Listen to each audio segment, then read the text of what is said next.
कि Thar DI, Thar DI है तो मतलब उसमें जो इंजन है वो भी कौन सा है, DI होता है, डायरेक्ट इंजेक्शन, सिंपल इंजन होता है, टर्बो होता है उसमें, पर उसमें CRD नहीं होता, मतलब इलेक्ट्रॉनिक कोई भी इंजेक्टर नहीं होता, इलेक्ट्रॉनिक कोई भी गैजेट नहीं होता उसके अंदर। सिंपल एक तार लगती है इंजन के ऊपर करंट की, वो फ्यूल इंजेक्शन पंप पे लगती है, बाकी इंजन को कोई भी करंट की सप्लाई नहीं चाहिए चलने के लिए।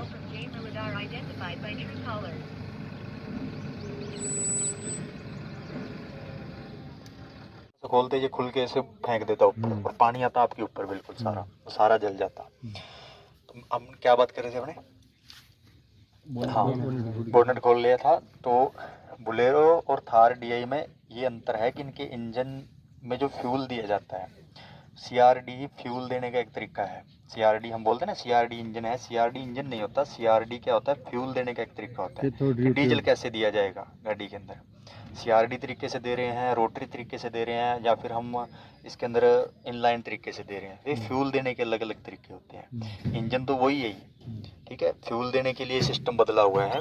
तो इसमें हमें मेन फोकस जो है, बाकी पार्ट सेम रहेंगे, जैसे हम ब्रेक देखते हैं थार के अंदर देखते हैं, same to same hydraulic brake है ना, अपना वैक्यूम ब्रेक बूस्टर लगा हुआ है, ब्रेक मास्टर सिलेंडर लगा हुआ है, अपना ब्रेक ऑयल रिजर्व टैंक लगा हुआ है, जो ऑयल उसमें डल रहा है वो इसमें डल रहा है, बाकी चीज़ें बेसिक एयर फिल्टर हो गया, टर्बो चार्जर हो गया, EGR वाल हो गया, सेम टू सेम रहती है।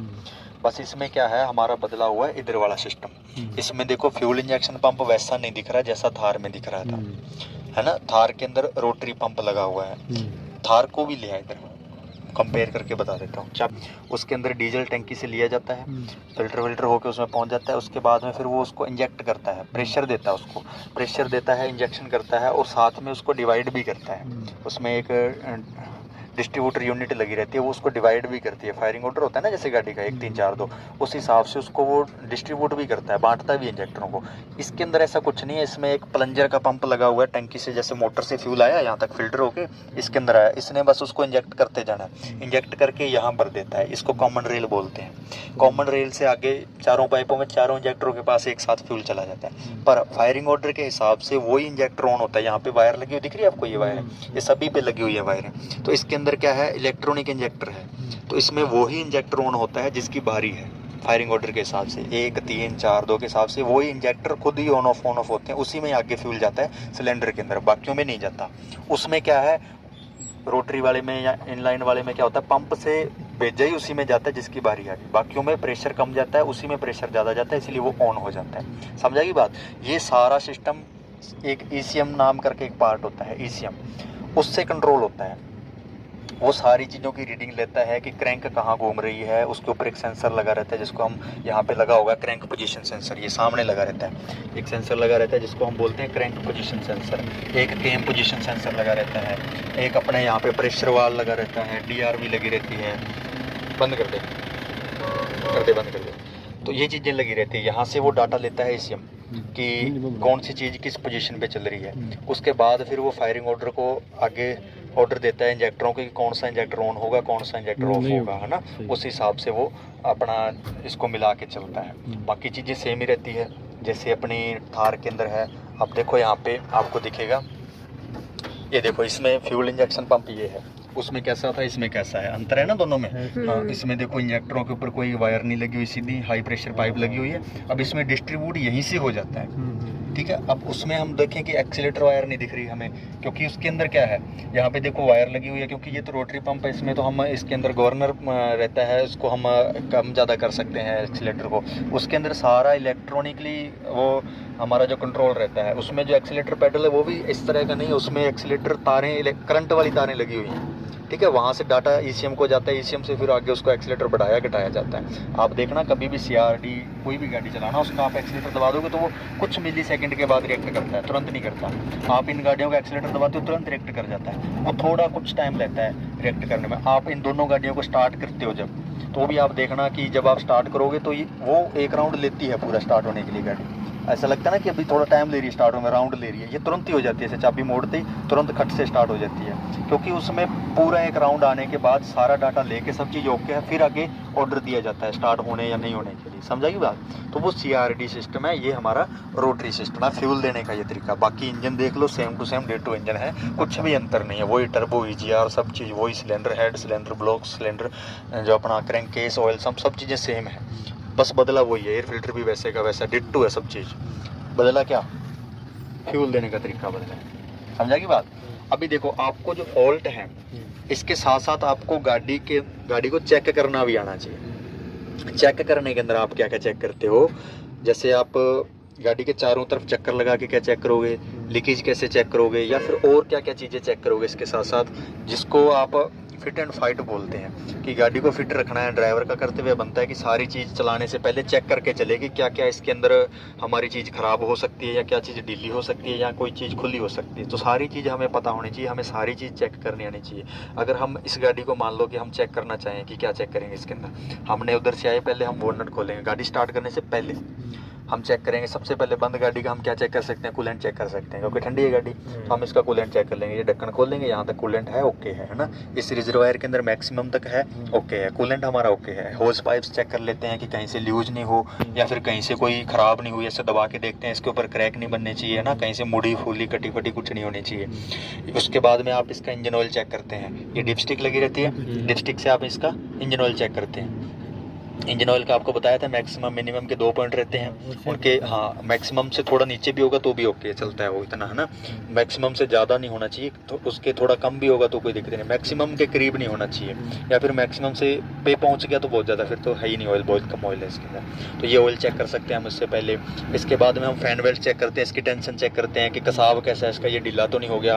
हम इनके सारे इनके अंदर ऑयल चेक करते हैं, इनके अंदर इनके ये कैप है इनको चेक करते हैं। जैसे मैं चेक करना शुरू करूँ तो मैं यहाँ से चेक करूँगा कि हाँ ये ठीक है लगा हुआ है मेरा, ये मेरा ठीक है कसा हुआ है, ये मेरा कसा हुआ है ठीक है, ये पाइप ठीक लगी हुई है, यहाँ से एयर फिल्टर की क्लिप सारी लगी हुई है, हाँ ठीक है, ये क्लैंप टाइट है, ये टाइट है, ये इंडिकेटर ठीक है चलो, है ना, ये कपलर लगा हुआ है EGR का, है ना, ये हमारा ब्रीदर कैप है ये ओके लगा हुआ है, डिपस्टिक ओके कर दी, थोड़ी बाहर थी, ऐसे करके मैं चेक करता हूँ। फैन वेल्ट चेक कर लिया, इनके सारे कपलरों पे नज़र मार ली कि हाँ ठीक ठीक लगे हुए हैं सारे, ये कपलर जॉइंट है, ये सारे ना कपलर जॉइंट बोलते हैं इनको, ये ठीक लगे हुए हैं।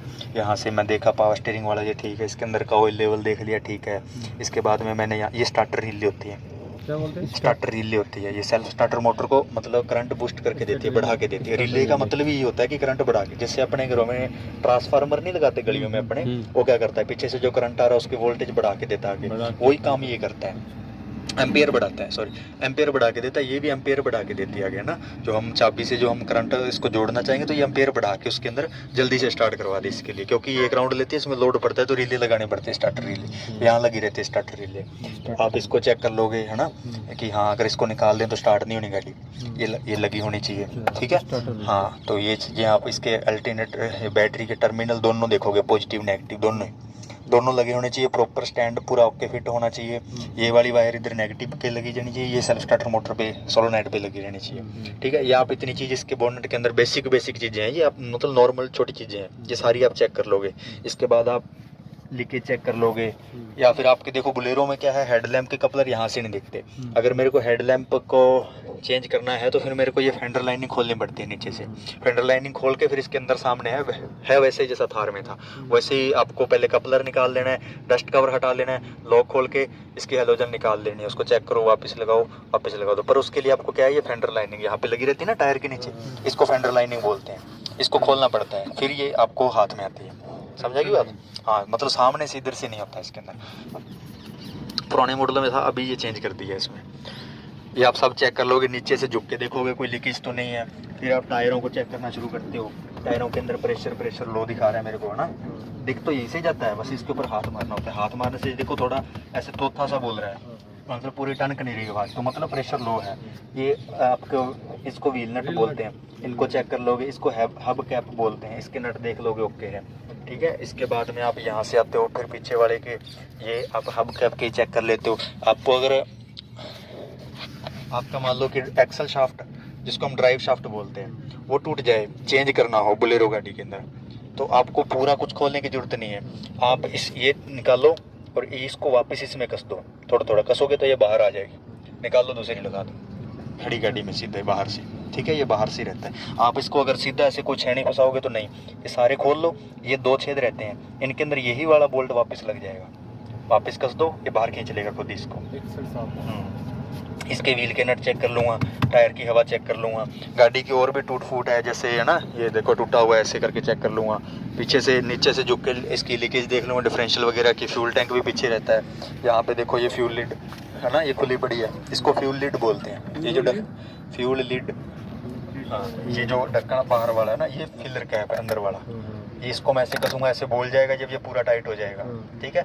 अगर ये ढीला रहेगा तो ऐसा नहीं बोलेगा, इससे जैसे ये ढीला था, मैं कसूँगा तो नहीं, जब कसा जाता उसके बाद ऐसे आवाज़ आ जाती है, ठीक है। और फ्यूल लिड है, जैसे फ्यूल लिड है, इसको चेक करूँगा, ये बंद रहनी चाहिए इसके साथ, और फिर से यहाँ से चेक कर लूँगा, इसको चेक कर लूँगा, बराबर से झुक के देख लूँगा, नीचे से गियर बॉक्स की कोई लीकेज हो या प्रोपेलर शाफ्ट हो, वो दिख जाती है यहाँ से, बराबर से दिखती है वो, ठीक है। ऐसे करते हुए इस पर ये को चेक कर लूँगा, सारी चीज़ चेक होगी मेरी, है ना। उसी तरह इसके भी नट हब कैप सब चेक कर लूँगा, हवा चेक कर लूँगा, ओके है। अगर मेरे को सस्पेंशन वगैरह देखना है तो फिर मैं यहाँ से झुक के देखता हूँ, एक मेरे को सस्पेंशन दिखता है ना, कोयल स्प्रिंग आर्म्स दिखती हैं, कैस्टर रोड दिखती हैं, सारी चीज़ें यहाँ से झुकने टायर के बराबर से दिखती हैं। तो बेसिक फॉल्ट के अंदर अगर आपको फॉल्ट करके दिया जाता है तो आपको उसके अंदर ध्यान ये रखना है कि आपको एक सिरे से उसको चेक करना शुरू करना है, और आपको ये भी पता हो कि मैंने जो फॉल्ट पकड़ लिया है वो है क्या चीज़ का, कि इसको बोलते क्या है ना। बताओगे क्या कि मैंने क्या क्या कर लिया, मेरे को पता तो चल गया कि ये निकला हुआ है, मान लो कि ये निकला हुआ पड़ा है, अब मेरे को पता तो चल गया कि ये निकला हुआ है, पर मैं बता नहीं पा रहा कि ये है क्या चीज़, तो दिक्कत है। मैं बता भी पाऊँ इसको क्या चीज़ है, मैं कहूँगा जी EGR का कपलर निकला, समझा की बात। तो मेरे को ये भी पता होना चाहिए कि ये क्या मैंने पकड़ लिया यहाँ पे। जैसे ये मेरे को मान लो कि ये कैप खुला करके छोड़ दे वो, तो मेरे को पता तो होना कि किस चीज़ का कैप खुला हुआ है। अगर मेरे को टर्मिनल यूज मिल गया, मेरे को पता तो होना कि नेगेटिव का था या पॉजिटिव का था। मेरा कहने का मतलब ये है कि आपको नाम सभी पार्ट्स के आने चाहिए, क्योंकि फॉल्ट कहीं भी मिल सकता है आपको, ज़रूरी नहीं है। माइनर फॉल्ट के अंदर क्या है, जब हम जानबूझ के करते हैं तो हम बहुत ज़्यादा नहीं कर सकते। अगर मेरे को कोई कहे कि फॉल्ट कर दो गाड़ी के अंदर, तो मैं गाड़ी तो ख़राब नहीं कर लूँगा ना टेस्ट लेने के लिए। ये तो है नहीं कि गाड़ी का बहुत ज़्यादा नुकसान कर दूँगा, तो मैं छोटी मोटी कोई चीज़ खोलने की कोशिश करूँगा कि इसने में पता चल जाएगा कि इसको पता है कि नहीं पता। अब बंदा कोई भी ले आओ, अगर मैं बैटरी का टर्मिनल हटा दूँ, पता तो उसको चल जाएगा कि हटा हुआ है, पर वो बता नहीं पाएगा कि ये क्या चीज़ का है, नेगेटिव का है, पॉजिटिव है, अगर उसको नॉलेज नहीं है तो। समझा की बात। मेरा कहने का ये मतलब है कि आपको पता होना चाहिए कि मेरे को जो फॉल्ट मिला है वो किस चीज़ का फॉल्ट है, उसको क्या बोल देंगे। उस फॉल्ट को मैं बताऊँगा तो कैसे बताऊँगा कि मैंने क्या फॉल्ट पकड़ लिया, ये चीज़ आपको सीखनी है। समझा रही है बात? ठीक है, अभी पीछे का जो हमने सीखा था उसको रिवाइज करेंगे। इस गाड़ी पे सीखा था, ठीक है। देख लो, सेम टू सेम है थार का और बोलेरो का, क्योंकि दोनों एक ही कंपनी की है और सेम टू सेम चीज़ है। कोई जैसे बोलेरो अगर DI होती है ना, इससे पहले का जो वेरिएंट था बोलेरो का वो DI ही था, CRD जस्ट इससे पहले का 2010 में शायद 11 तक भी आई थी, वो 12 में ही आने लगी थी CRD। तो वो डेट टू सेम चीज़ थी, बिल्कुल भी अंतर नहीं था सिवाय बॉडी के। बॉडी के अंदर था, बाकी सब चीज़ एकदम सेम थी, सब चीज़ सेम थी, बस वो CRD कर दिया। अब जो CRD थार आ रही थी, जैसे अभी तो जो नई थार रही है तो बहुत ज़्यादा डिफरेंस होगी BS6 के अंदर। इससे पहले जो CRD थी तो उसके अंदर और इसके अंदर कॉमन था सारा चीज़, कोई ज़्यादा अंतर नहीं था। अभी BS6 वाली आई हैं, जो नई थार आई हैं जो आप चलाते हैं, वो तो इससे चौड़ी भी बहुत ज़्यादा है ना, उसके अंदर तो बहुत ज़्यादा डिफरेंस है इनसे और उनसे। बाकी इतना भी नहीं है कि हम अगर घबरा जाएं देख के कि ये हो क्या हो गया। आप पहली बात तो आपको तो यही इसी पे फॉल्ट देखना है, थार DI पे मिल ही जाएगा इस पे, क्योंकि आपके टेस्ट के लिए मेरे सुनने में है कि बहुत ज़्यादा नई गाड़ी नहीं है वो, जो आपको टेस्टों में दी जाएंगी। तो वो गाड़ियाँ जो थानों में रहती हैं ना, हमने जो पुलिस लाइन में जो गाड़ियाँ खरीदी थी उन पे ऊपर करवाया जाता है, क्योंकि रिजर्व में वही गाड़ियाँ होती हैं उनके पास। बाहर से नई गाड़ी खरीदेंगे नहीं कि ले आओ, जो उनके पास है प्रशासन के पास वही गाड़ियों पे आपका टेस्ट करवाया जाएगा। उनके पास क्या ही है, बोलेरो है या थार है उनके पास, है ना। हैवी वालों के लिए क्या है, जो 407 पे बस बना के घूमते हैं नीली सी, वो हो जाएगी, या इस मॉडल ट्रक हो जाता है, हो तो हो बड़ी 52 सीटर बस हो जाएगी, इसके अलावा नहीं होता। तो देखते हैं, अब देखो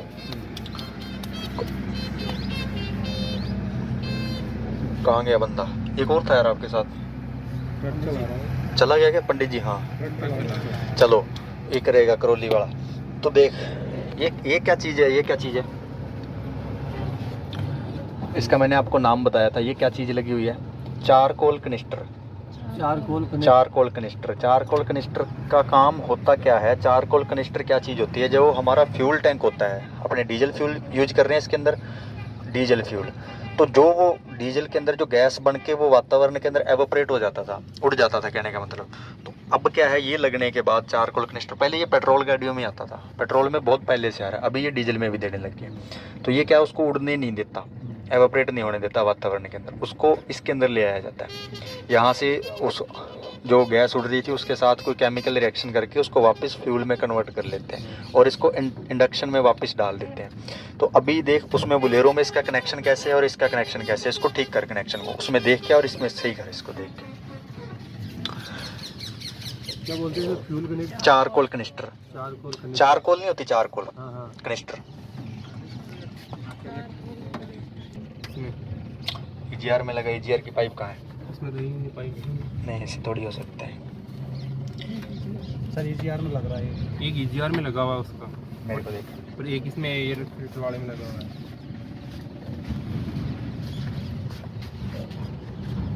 करके बता, ब्रेक ऑयल चेक करके बता, कैसे चेक करेगा? पूरा है कि नहीं ये चेक करना है। बाहर से भी दिख जाता है ये, है ना, ये कंटेनर में बाहर से पारदर्शी होता है, इसको हल्का सा हिलाते हैं तो यहीं से पता चल जाता है। अगर नहीं दिखे तो इसको खोल के देख लो, इसको खोल के देख लो, अंदाजे से देखो कहाँ है, यहाँ बोल रहे हैं, यहाँ पे बोल रहे हैं, मतलब कम है, ठीक है।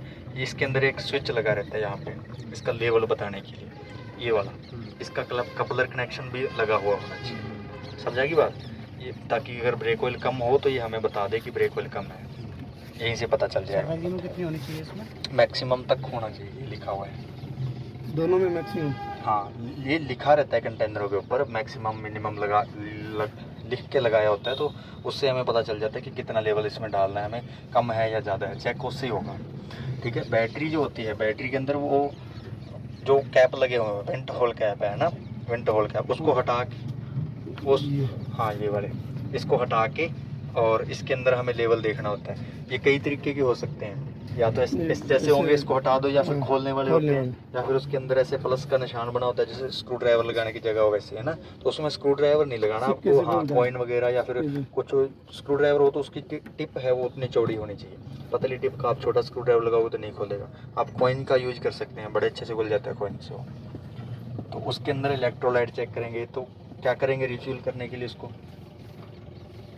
मान लो कम था, टॉप अप करना है, तो क्या करेंगे, जल मतलब डिस्टिल वाटर और डाल देंगे, सल्फ्यूरिक अम्ल, वो तो होता है, पानी डालेगा। टॉप अप करने के लिए दोबारा सल्फ्यूरिक एसिड नहीं डालना, सल्फ्यूरिक एसिड एक ही बार डलता है, बन की बैटरी डाल दी उसके बाद नहीं डलता, उसके बाद जितनी बार भी डलेगा क्या डलेगा, डिस्टिल वाटर डलता है, अशुद्ध जल डलता है, ठीक है। दोबारा नहीं डालना, एक ही बार डलता है वो, दोबारा डालने से बैटरी खराब हो जाती है। अगर हम चाहें कि उसको पूरा खाली करके नया डाल दें तो बैटरी जल्दी चार्ज हो, तो वो ख़राब हो जाती है बैटरी, फिर इतना काम नहीं करती वो बैटरी। तो सर नई बैटरी में डलता है बस वो? हाँ, वो डाल के देते हैं, हमें बस पता है कि इसके अंदर होता क्या है, सल्फ्यूरिक एसिड और अपना डिस्टिल वाटर दोनों चीज़ मिला के वो बनाया जाता है इलेक्ट्रोलाइट। हमें उसको जब टॉप अप करना है, कहने का मतलब पूरा करना है, तो फिर हम वही डालते हैं, अशुद्ध जल ही डालते हैं उसके अंदर, ठीक है। आपको चेक करने में, आपको मैं जैसे बता रहा था, आपको बस यहाँ से शुरू कर लेना, इधर जो भी चीज़ है उसको देख लो, उसके बाद में यहाँ आ जाओ, इसको देख लो, इसके अंदर ऑयल देख लो, इसका ढक्कन देख लो टाइट है कि नहीं, इसका कपलर देख लो, ये नट बोल्ट देख लो, ये पाइप देख लो, ये वैक्यूम की पाइप होती है, अगर मैं इस पाइप को हटा दूँ तो ब्रेक बहुत ज़्यादा हार्ड हो जाएंगे, जैसे बंद गाड़ी में होते हैं ऐसे हो जाएंगे। क्यों? क्योंकि ये पाइप, इसका कनेक्शन कट जाएगा, यही वो चीज़ है जो ब्रेक को सॉफ्ट करता है, मतलब पावर ब्रेक की तरह रिएक्ट यही करता है। अगर ये पार्ट नहीं रहेगा तो हमारी ब्रेक पावर ब्रेक नहीं रहेंगे, हाइड्रोलिक तो रहेंगे पर पावर नहीं रहेंगे इसके बिना। ब्रेक वैक्यूम ब्रेक बूस्टर, और ये ब्रेक मास्टर सिलेंडर, ये ब्रेक मास्टर सिलेंडर है, ये ब्रेक ऑयल रिजर्व टैंक है, ये क्लच मास्टर सिलेंडर है, ये क्लच ऑयल रिजर्व टैंक है। दोनों के अंदर एक जैसा ऑयल डलता है, .3 या फिर .4, और इसके लिए भी .3 या फिर .4। इसके कैप के ऊपर लिखा रहता है, इसकी ग्रेड लिखी रहती है, या फिर सीधा सीधा उसका नाम लिखा रहता है .3 या .4 ऐसे करके, या फिर 1703 1704 ऐसी उसकी ग्रेड लिखी रहती है। या आप उसके कलर से पहचान सकते हैं, लाल रंग का है तो .3 होगा, सफ़ेद रंग का है तो .4 होगा, आप उसको पहचान सकते हैं। इसके बाद चेक करने के बाद आपको आ जाना है इस तरफ, एयर फिल्टर को चेक करना है। एयर फिल्टर की ये स्ट्रिप जो है, क्लैंप जो है जी, इसको चेक करना है कि ये टाइट होना चाहिए, लगा हुआ होना चाहिए, ठीक है। कई गाड़ियों में यहाँ पे एक वायर लगी रहती है अर्थिंग की, इस तरह की वायर यहाँ पे लगी रहती है, तो अगर वो हटी हुई साइड में पड़ी है तो उसको फिर इसमें लगा देना है, ठीक है। 13 नंबर का टूल लगता है इसके ऊपर, बोलेरो हो चाहे थार हो, 13 mm का टूल लगता है। टूल के अंदर आप क्या यूज कर सकते हो, आप टी शॉकेट आती है ना, जो टी शॉकेट स्पैनर आता है, उसका यूज कर सकते हो आप इसके लिए, ठीक है। और आपको ये वाली क्लिप भी देखनी है, ये 3 होती है, तीनों ऐसे लगी रहनी चाहिए। खुली होगी तो ऐसी दिखेगी, ये लगी होगी तो ऐसी दिखेगी, ठीक है। आपको ये देख लेना, ऐसे हिल रही है मतलब खुली हुई है, लगने के बाद ऐसी नहीं हिलती है, हल्के हाथ से आप देखोगे हाँ लगी हुई है। ये प्रॉपर फिट होना चाहिए एयर फिल्टर आपका। इसके बाद आप इसका इंडिकेटर देख लोगे कि हाँ ये ऐसे खुला होता है कई बार, है ना, हम इसको घुमाते हैं तो ऐसे टाइट हो जाना चाहिए, हल्का सा जोर लगा के देखेंगे हाँ ठीक है टाइट है ये। इसके बाद में इसका क्लैंप देखते हुए हम इधर नीचे आ जाएंगे, यहाँ से हम ये चीज़ें देख लेंगे। अल्टरनेटर पे जरूर देखेंगे, इसका बेल्ट जरूर देखेंगे। बेल्ट चेक करते टाइम ध्यान रखना गाड़ी बंद होनी चाहिए, है ना। स्टार्ट गाड़ी में सोचो कि चेक कर लूँ, नहीं, इसको चेक कर लेंगे, फैन चेक कर लेंगे, ठीक है। ये चीज़ देख लेंगे, ये क्या चीज़ लगी हुई है, थर्मोस्टेट।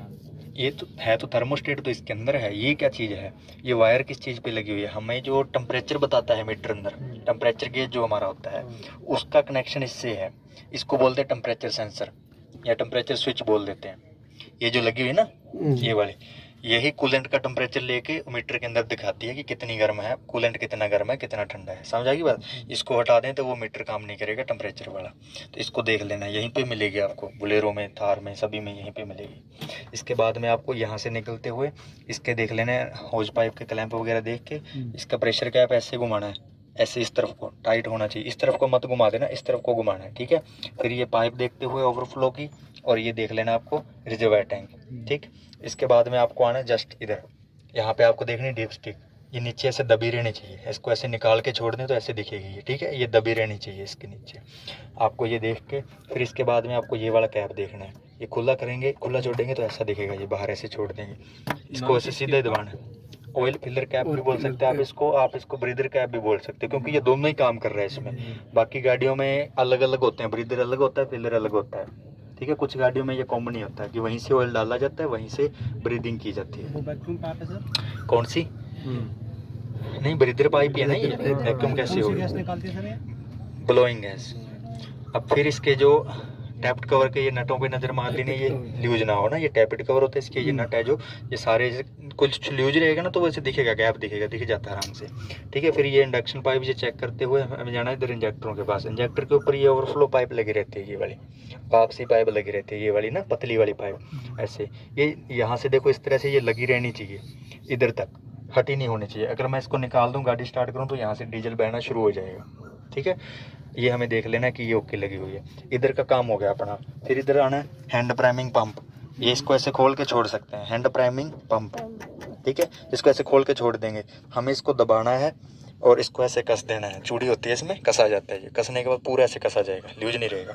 इसको देख लेना है ये ओके होना चाहिए। फिर हम आ जाएंगे बैटरी के पास, बैटरी के दोनों टर्मिनल चेक करेंगे ऐसे हल्का सा जोर लगा के ऐसे, ठीक है। कोई ल्यूज होगा तो ऐसे घूम जाएगा, घूमना नहीं चाहिए, ठीक है। ये वायर का कनेक्शन देख लेंगे, यहाँ वायर का कनेक्शन ठीक है, यहाँ एक्सीलेटर वायर देख लेंगे, एक्सीलेटर वायर है ना, ये वाली एक्सीलेटर वायर, ये यहाँ पे ठीक है ओके लगी हुई, यहाँ पे और यहाँ पे दोनों जगह फिट है।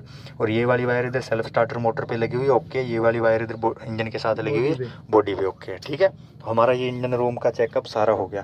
फिर हम देखेंगे हेडलैम्प को, हेडलैम्प के कपलर लगे होने चाहिए।